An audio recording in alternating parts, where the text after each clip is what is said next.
everyone, hope you're well. I've had a couple of questions about a different exfoliator that is available in the Zero range, and that is the dual action scrub. Now, why is it called a dual action scrub? Well, it's because it's got two ways of exfoliating those dead skin cells. One is that it has a chemical exfoliator, and it uses both lactic acid and salicyclic acid to chemically exfoliate the skin. Now we see chemical exfoliators tend to give a more even coverage because as you wipe them on, they tend to exfoliate in all the areas that you've wiped.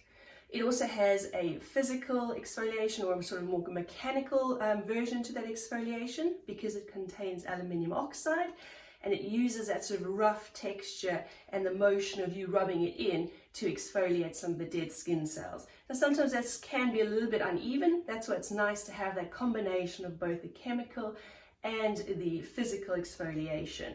When would I use a dual action scrub?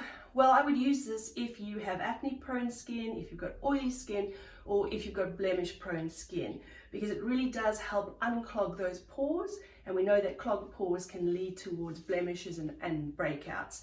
It also helps wash away excess oil, and that can also contribute to those breakouts. The salicylic and lactic acid can help with killing off those acne forming bacteria that we notice on the skin. So a really good scrub to use in your regime after you've cleansed, and if you are prone to blemishes, then you can exfoliate 2 to 3 times a week or more often if you are having a breakout. Now the difference between this and the exfoliating polish is that it is a little bit more aimed at those breakouts, and it's for people who do have skin that's in a little bit of distress.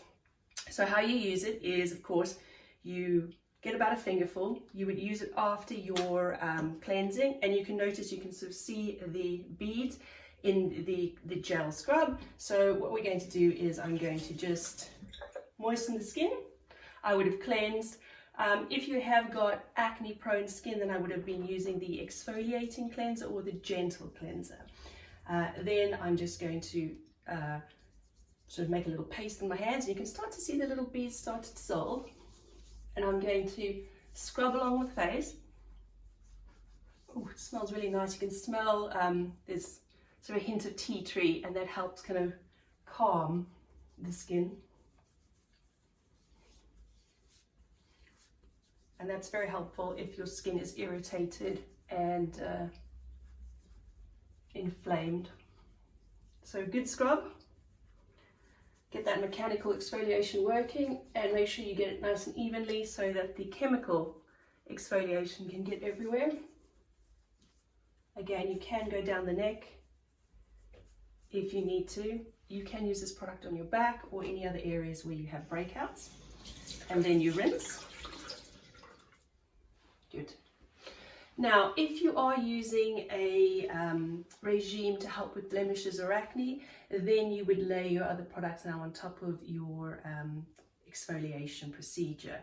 If you're unsure as to what products to use in a acne regime or in a blemish prone skin regime, then do ask in the comments, or you're free to message me, and I will let you know which products to use after that. But usually you would move on to a toning product now, and if you do have blemishes or oily skin, then you can move on to the oil control pads or the calming toner. So I hope that's been helpful, and I will see you again next time. Thank you. Bye bye.